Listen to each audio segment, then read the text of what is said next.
नमस्कार दोस्तों, टीचिंग पे सबम में आप सभी का हार्दिक स्वागत है।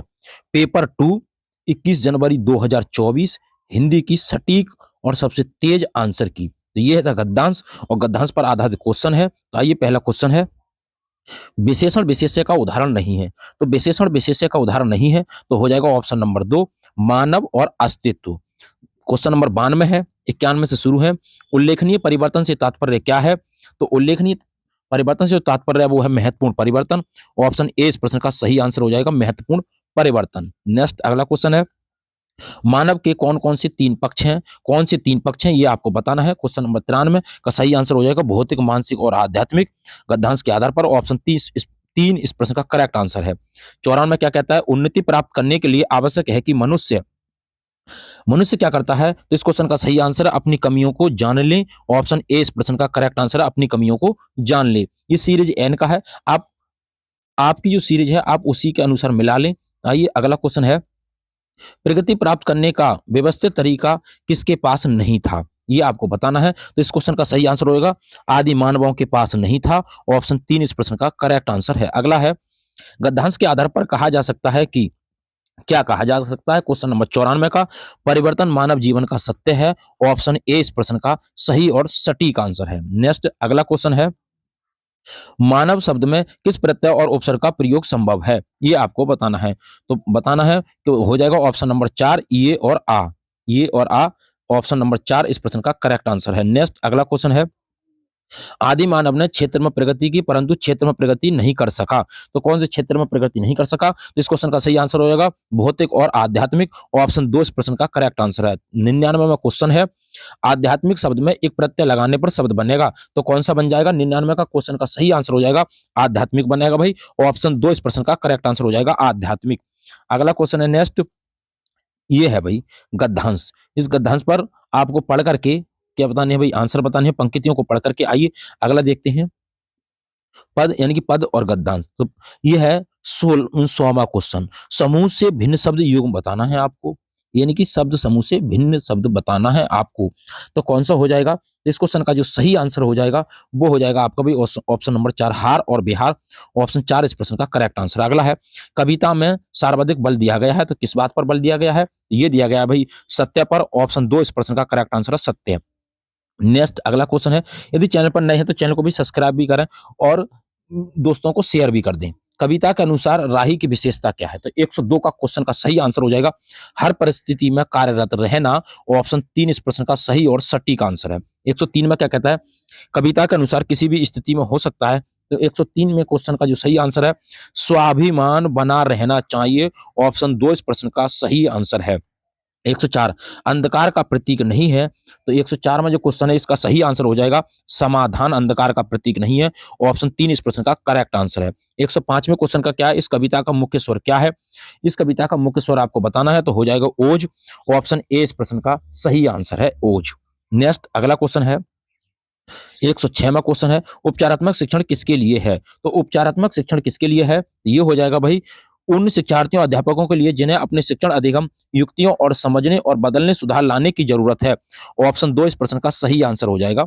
नेक्स्ट अगला क्वेश्चन है, 107वां क्वेश्चन, कक्षा 6 की शिक्षार्थी श्रेया अपने पिता के स्थानांतरण के कारण पंजाब के जालंधर से तमिलनाडु के मदुरई जाती है। वह मातृभूमि के कारण पंजाब जानती है, वह मातृ के कारण पंजाबी जानती है और विद्यालय में द्वितीय भाषा के रूप में अंग्रेजी भी जानती है। उसने अपने पड़ोसियों की मदद तमिल बोलना और पढ़ना सीख लिया है। उसके द्वारा जानी गई भाषाओं के संदर्भ में कौन सा कथन सही होगा? ये आपको बताना है। तो इस क्वेश्चन का सही आंसर हो जाएगा पंजाबी और तमिल भाषा अर्जन है और अंग्रेजी भाषा अधिगम के अंतर्गत आएगी।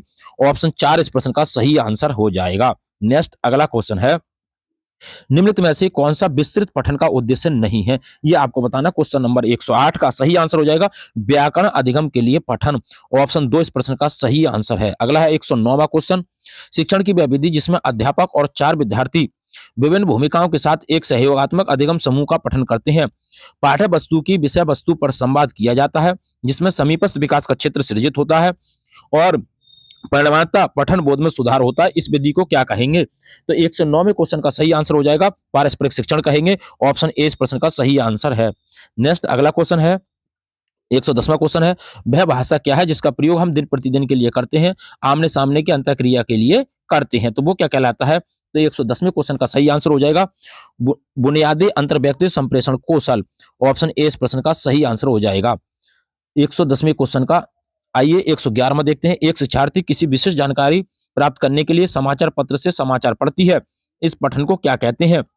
111वें क्वेश्चन का सही आंसर है सरसरी और तौर पठन कहते हैं। ऑप्शन ए इस प्रश्न का करेक्ट आंसर है। नेक्स्ट अगला क्वेश्चन है 112वां क्वेश्चन है, मिडिल स्तर पर अध्यापन करने वाली अध्यापक एक पाठ्य सामग्री कहानी पठन के लिए देती है और कहती है कि सत्ता एक न्याय के दृष्टिकोण से इस पाठ्य सामग्री के अर्थ व विचारों पर चर्चा करो। अध्यापक अपने शिक्षार्थियों में किसका विकास करने की चेष्टा कर रही है? तो क्वेश्चन नंबर 112 और 112 का सही आंसर हो जाएगा ऑप्शन नंबर 2, समालोचनात्मक भाषा विकास हो जाएगा भाई। 113वां क्वेश्चन क्या कहता है, व्याकरण के शिक्षण अधिगम में प्रक्रियात्मक ज्ञान क्या है? तो 113वें का सही आंसर हो जाएगा ऑप्शन नंबर 2, व्याकरण तत्वों के नियमों को जानना। ऑप्शन 2 इस प्रश्न का करेक्ट आंसर है। नेक्स्ट अगला क्वेश्चन है 114वां क्वेश्चन है, त्रिभाषा सूत्र के अनुसार यानी त्रिभाषा सूत्र के बारे में कौन सा कथन सही है, ये आपको बताना है भी। 114वें क्वेश्चन का सही आंसर हो जाएगा मातृभाषा, घर की भाषा, क्षेत्रीय भाषा, प्रथम भाषा के रूप हैं। ऑप्शन 4 इस प्रश्न का करेक्ट आंसर है। 115वां क्वेश्चन क्या कहता है, एक भाषा अध्यापक अंग्रेजी में कहानी सुनाती है और शिक्षार्थियों से कहती है कि उन्हें जो भी भाषा आती है उस भाषा में ये कहानी समूह में सुनाए, फिर कक्षा की सामान्य भाषा में यही कहानी सुनाए। इस शिक्षा शास्त्रीय युक्ति को किस रूप में जाना जाता है? 115वें का क्वेश्चन का सही आंसर हो जाएगा बहुभाषा शिक्षण। ऑप्शन 2 इस प्रश्न का करेक्ट आंसर हो जाएगा बहुभाषा शिक्षण। 116वां क्वेश्चन क्या कहता है, कोझिकोड के एक विशेष समुदाय में बोली जा रही मलयालम इसी स्थान में दूसरों के द्वारा बोली जा रही मलयालम से थोड़ी सी भिन्न है। विशेष समुदाय द्वारा बोली जा रही मलयालम को किस रूप में जाना जाएगा?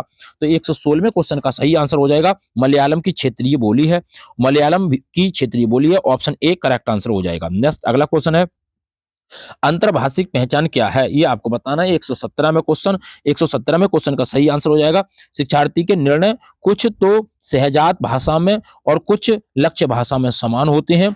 ऑप्शन 4 इस प्रश्न का सही आंसर है। 118वां क्वेश्चन क्या कहता है कि नीचे दिया गया अधिगम कार्य शिक्षार्थियों को भिन्न भिन्न समूहों में करने के लिए दिया गया है, पता लगाएं कि शब्द संपदा के अधिगम की इस गतिविधि को किस रूप में जाना जाएगा। निम्नलिखित शब्दों से संबंधित शब्द और वाक्यों का पता लगाइए। परिवार, संबंध और भावनाएं। तो ये इस क्वेश्चन का 118वां क्वेश्चन का सही आंसर हो जाएगा थीम आधारित शब्दावली। ऑप्शन 4 इस प्रश्न का करेक्ट आंसर है थीम आधारित शब्दावली। नेक्स्ट 119वां क्वेश्चन क्या कहता है, कक्षा 7 की अध्यापिका जोड़ियों में कार्य करवाने वाली गतिविधि करवा रही है, जिसमें सभी जोड़ियों को 10 वाक्यों की कहानी पर काम करने के लिए देती है। पहली जोड़ीदार पहला वाक्य पढ़ती है और दूसरी जोड़ीदार उस वाक्य को लिखती है। अब दूसरी जोड़ीदार दूसरा वाक्य पढ़ती है और पहली जोड़ीदार उस दूसरे वाक्य को लिखती है। इस तरह से दोनों जोड़ीदार कहानी पूरी करते हैं। बाद में वे मूल कहानी से अपने लिखे हुए की तुलना करते हैं। इस गतिविधि को क्या कहेंगे?